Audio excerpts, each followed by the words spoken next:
it's time for the final qualifying session for the final race of the MotoGP eSport Global Series in 2025. And with the Games Week held here in Milan, where better than Mugello to bring proceedings to a thrilling conclusion. My name's Conor Doherty, and I'm joined by Chris Jordan for this session in Italy.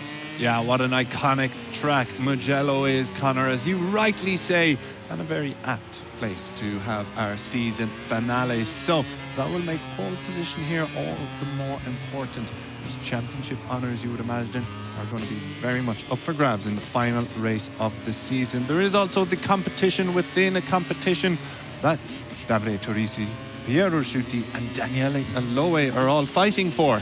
Yeah, the Tissot Pole Award. It's going to be very interesting to see how that plays out. All three of them currently occupying P1, P2 and P3 on our timesheets for the time being. Yeah, absolutely. So just to give you a quick state of play in that Tissot Award, Daniele Aloe holds 2 pole positions in 2025, Piero Sciuti holds 3, and Davide Teresi also holds 3. So, interesting state of affairs in that. We'll update you on that, of course, at the end of the session, as we keep eyes now on Jackhammer, a rider we're used to seeing on pole position, Conor, but we haven't seen a whole lot the best of him in qualifying this year. No, we haven't. We've seen certain moments in which he's excelled and certain moments where maybe he was just missing something, whether it's the setup, exactly what it is. I think only he will be able to give us an answer about that. But of course, he's still second in the championship despite that. And that really illustrates the caliber of gamer that he is. Now we are with Exa Rock. Thai rider's also been quite mixed so far this year, but a very, very impressive gamer indeed. And we are with Piero Sciuti now, who has been, I think, absolutely sensational. One of the real challenges to our current championship leader, Davide Teresi. And you can see why he claimed pole in race 5, of course, in Le Mans. And he did so in emphatic fashion, of course, in very, very different circumstances to here in Mugello in France. It was torrential rain from start to finish in the qualifying session. This time around, we've got the Tuscan sun to enjoy, Chris. Absolutely, it is beaming down. I'd be tempted to pull out some grapes, make a little bit of wine if I was there in person myself. But wow, what perfect conditions for these riders. Mugello, of course, a famed Ducati circuit, the home of the Bologna Bullets. And it is Daniele Aloe who we are watching right now. He is running in P3. The factory Ducati rider has had an up and down season, it has to be said. We've seen the best of him, but we've also seen not so much of the worst, but not go his way during some of these races and sprints. So he'll be hoping a return home for him can bring out the best. Absolutely. Just in terms of qualifying for Aloe, though, we did see him claiming pole for the sprint in Aragon and then a fantastic P2 in France. So maybe something has just clicked for Daniele Aloe now on that Ducati machine, and we might see him do something similar to what Jackhammer managed last year in Milan, where he just really, all due respect to our gamers, but blew away the competition with 3 wins, 3 consecutive victories in Milan at the Games Week in the season finale. So Aloe will be hoping that he's able to pull something like that off, but it's not going to be easy at all, is it, Chris? No, not at all, but we've seen it happen, and that's why you have to tune in. It is not over until it is over, and any of these riders can still launch a late attack in Milan to, well, become the MotoGP eSports champion in 2025. However, it has to be said that the rider currently sitting P1 in this session, Davide Teresi, is not going to let go of that P1 in the championship without a hell of a fight. No, not at all. Although in qualifying, he does seem to have at least appeared to have struggled a bit so far in this final round of the 2025 MotoGP eSport Global Series. A very different state of affairs for Piero Sciuti, who appears to be shining so far. Another rider who seems to have really had something click, and the LCR Honda gamer will be desperate to claim not just a great position here in qualifying, front row, or even pole again for the second time in round 3, but also that Tissot Pole Award. And then why not? Why not the championship as well, Chris? Why not? I mean, why just settle for one prize when you could when have, you have 3? When you can have why only have one slice of cake when you can have the whole thing? But of course, Pier Rasciuti is currently running in P9, but not for long, Connor. Down towards San Donato he goes, but it's into P2 as things stand. Rasciuti, of course, very much in the championship fight, sits on 66 points. In P4, he is about 50. Quick maths in my head, Connor is at 45 points behind Davide Teresi, I believe it is. So Rasciuti very much still in contention, but he does need a big performance in the sprint and race 5 to get his challenge underway. I'm just going to have to take your word for it when it comes to those maths. You've got the figures in front of you, Chris. I can't even take my own word first. Jackhammer then. Now we're with Adrian. Adrian, one of our veterans. What's he going to be able to do here in Mugello? One of the finest gamers MotoGP eSport has ever seen on that Honda HRC Castrol machine. He's currently in P4. He's very much capable of getting it onto the front row, though.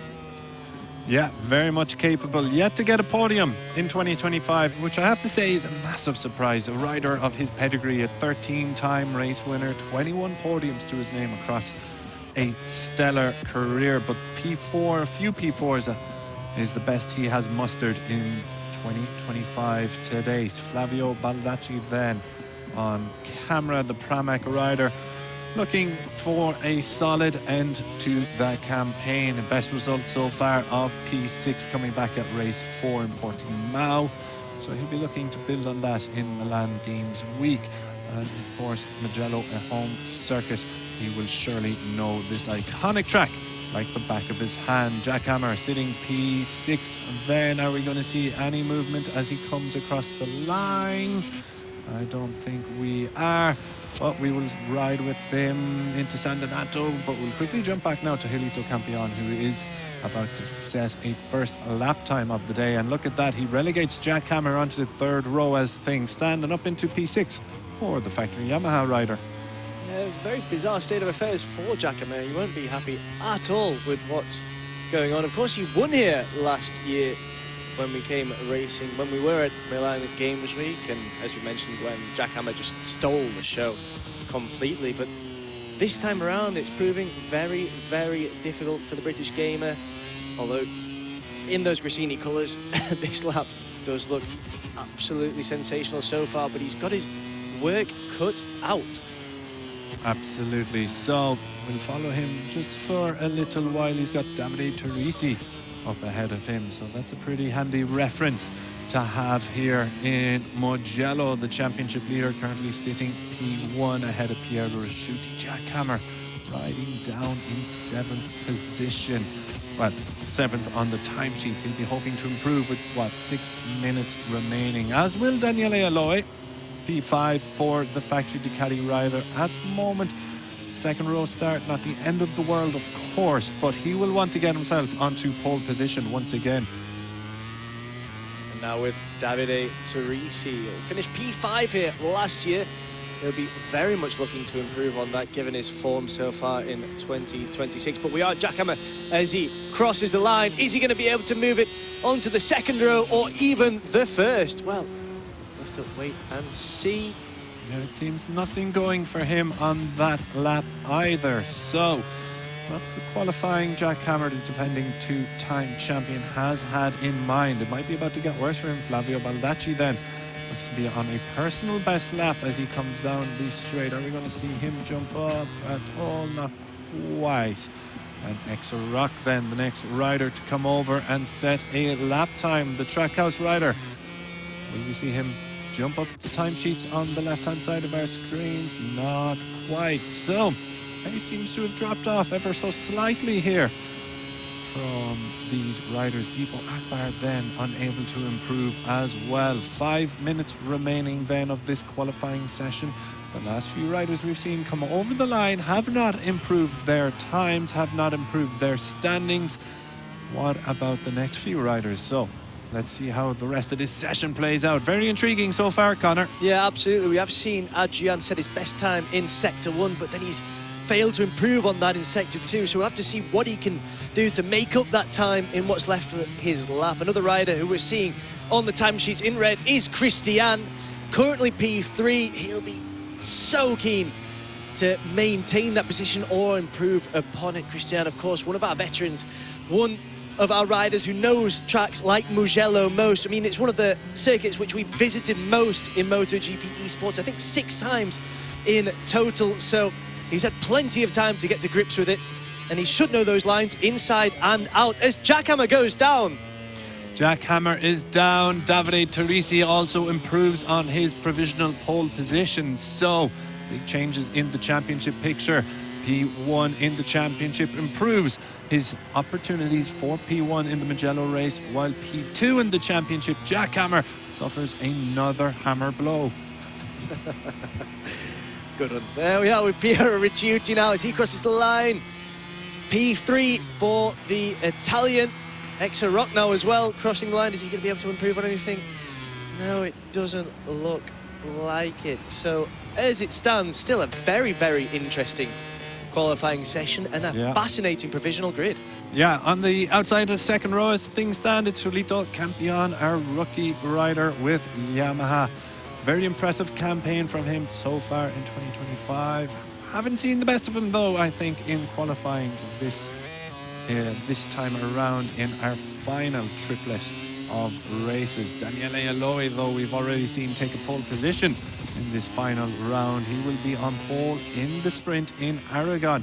Will he get another one on home territory? He's not the only rider looking for it. Piero Ricciuti, of course, 3 poles to his name this season already. Did brilliantly in Le Mans to take that pole position and put him very much in the picture for race victory when Le Mans does eventually come around. That will be race 5 of 2025. Daniele Eloy then jumping back on board.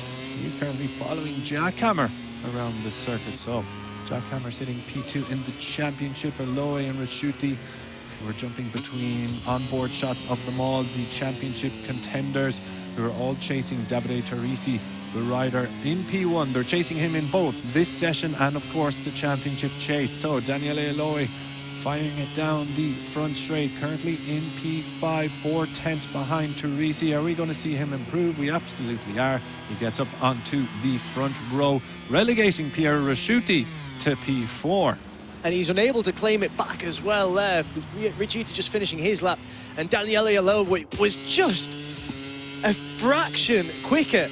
So if we see there, it was just, is that a thousandth of a second between Daniele Eloy and Piero Ricciuti on that last lap. Absolutely nothing between them, but it makes the world of difference, that thousandth of a second from the front row to the second row.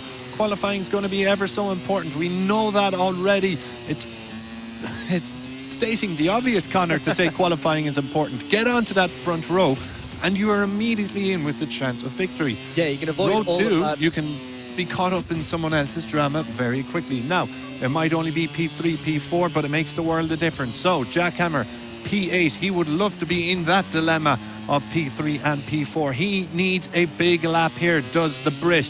He will get another crack at it, but this needs to be a banker for the Gresini rider. Let's see what he can produce. He's coming around the final sectors now.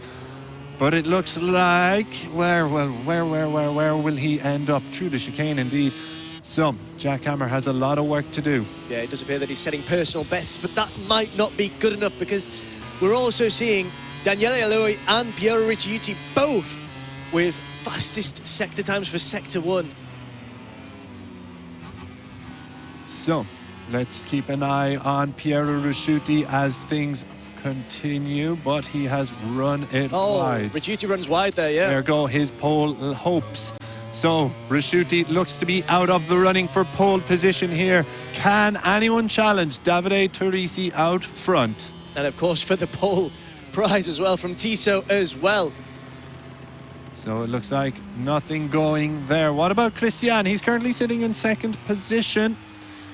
This would be an excellent qualifying for the KTM rider. Adrian as well in P6 is still out on circuit, but can they challenge the rider leading the session? And that is your championship leader, Davide Teresi. Adrian then Let's look at that, nice and tidy through there. Still a bit of a ways to go on this lap for Adrian, but what a rider he is. The 2022 world champion. If he was to, we've talked about him plenty already this year. That Adrian is a rider of immense pedigree. We haven't seen the best of it, but what a time it would be to pull out a pole sitting lap for the season finale. Now, Daniele Aloe is also under pressure here. He's in P3. Can Adrian challenge him? He's in P6 currently, Adrian, but Daniele Aloe is on the front row, but could get relegated onto the second row. Adrian looks to be very neat and tidy so far on this lap. Will we see him improve? Yeah, I mean, that's the question on everyone's lips right now. He is obviously one of the legendary members of this MotoGP eSport grid, and it would be, if he fails to take pole, the first time in 6 years that he hasn't been on pole at least once over the course of a MotoGP eSport campaign. He's currently 4/10 slower than our pole sitter, Davide Teresi. Is he going to be able to do it here today in Mugello? It's a grandstand finish here in qualifying canter. We'll get confirmation of the results very shortly. Adrian, though, didn't look overly content he looked with frustrated, that. didn't he? So we will find the results now in a moment. But what a finale to that qualifying session. And that finale means that the Tissot pole winner is Davide Teresi after that spectacular lap, leading in the championship and leading by example as well here in Mugello, Chris. Yeah, what a campaign it has been for the Aprilia rider. 141.758 bags him that Tissot prize and pole position.